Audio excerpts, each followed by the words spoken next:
Boker Tov, nous sommes le 22 décembre 2020, c'est l'heure du premier journal d'information en direct de Jérusalem sur Studio Kalita.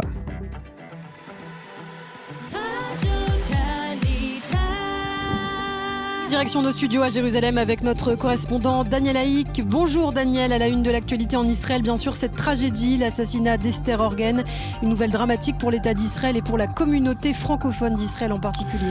Oui, effectivement, Ilana, les obsèques d'Esther Orgen, Zichronah Livracha, auront lieu ce matin à 10h, heure locale, dans le petit cimetière de Shaked, non loin de la localité de Tal Menaché, dans le nord de la Samarie, où elle vivait avec son mari et ses 6 enfants depuis de longues années. Esther Orgen avait 52 ans, elle était d'origine française, alors qu'elle s'appelait encore Brigitte Atlan. Elle avait fait son alia de Fontenay-aux-Roses, son père était le président de la communauté juive de la ville. Dimanche, Esther est allée marcher, comme elle en avait l'habitude, dans la forêt voisine de Rechan, mais elle n'est pas revenue. Sa famille a alerté les forces de sécurité. Les recherches ont débuté. Ce n'est que dans la nuit de dimanche à lundi que son corps a été retrouvé dans cette forêt. Les forces de sécurité israéliennes sont depuis à la recherche du terroriste assassin. Quant à la localité de Tal Menaché, dans laquelle vivent plusieurs francophones, elle est sous le choc. Mais ce n'est malheureusement pas la seule information sécuritaire à déplorer aujourd'hui. Hier soir, un terroriste palestinien a tiré en direction d'une patrouille de garde-frontière stationnée devant la porte des Lions à l'entrée de la vieille ville de Jérusalem. Un garde-frontière a été légèrement blessé. Ses camarades ont immédiatement réagi et ont neutralisé le terroriste. Il s'agit d'un jeune de 17 ans, originaire de la région de Jenin, non loin justement de la localité de Tal Menaché dans le nord de la Samarie. Mais pour l'instant, il n'y a pas de lien direct entre les deux événements. Sauf changement de dernière minute, la 23e Knesset sera automatiquement dissoute ce soir à minuit. L'État d'Israël se prolongera alors pour la 4e fois en 2 ans dans une campagne électorale. Les élections législatives auront lieu le 23 mars prochain. Durant la journée d'hier, on pensait qu'un compromis avait été trouvé entre Benny Gantz et Binyamin Netanyahou. Ce compromis accordait un délai supplémentaire de 2 semaines afin de permettre au gouvernement de voter le budget de l'État 2020 avant la fin de l'année et ensuite de voter le budget de 2021 avant le 5 janvier. Mais Benny Gantz, qui avait accepté dans un premier temps ce compromis, s'est montré incapable d'imposer une discipline parlementaire à certains députés de son parti opposés à cette démarche. Plusieurs députés rebelles de bleu-blanc ont annoncé qu'ils voteraient contre le projet de loi permettant un tel report.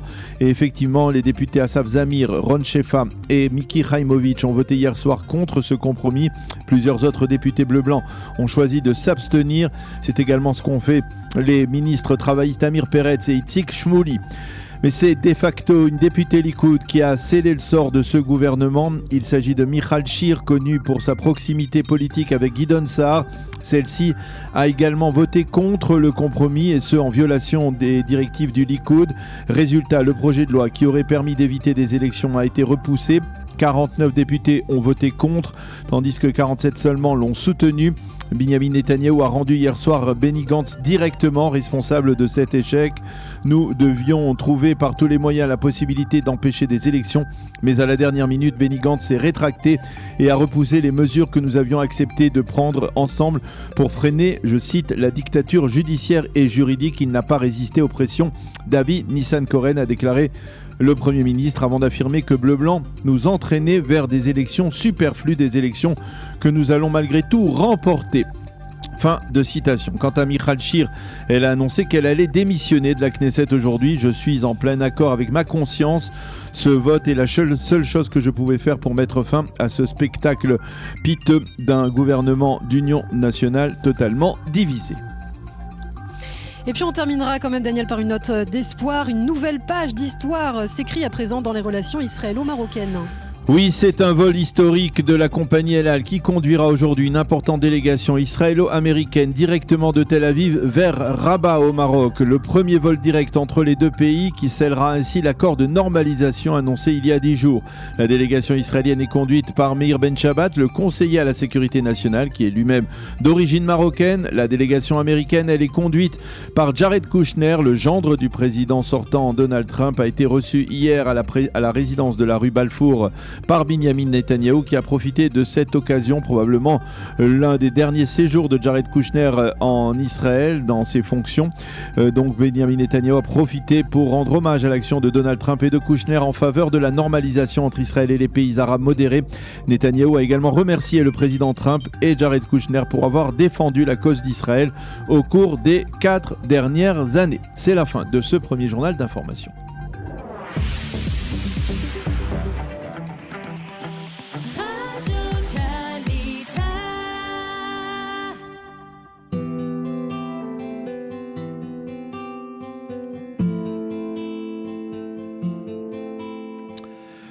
La météo pour terminer ce journal, des pluies éparses dans la journée sur l'ensemble du territoire israélien, avec à partir de ce soir des pluies plus massives accompagnées de tonnerres et d'éclairs. Il peut y avoir des inondations dans le sud du pays, dans le désert de Judée.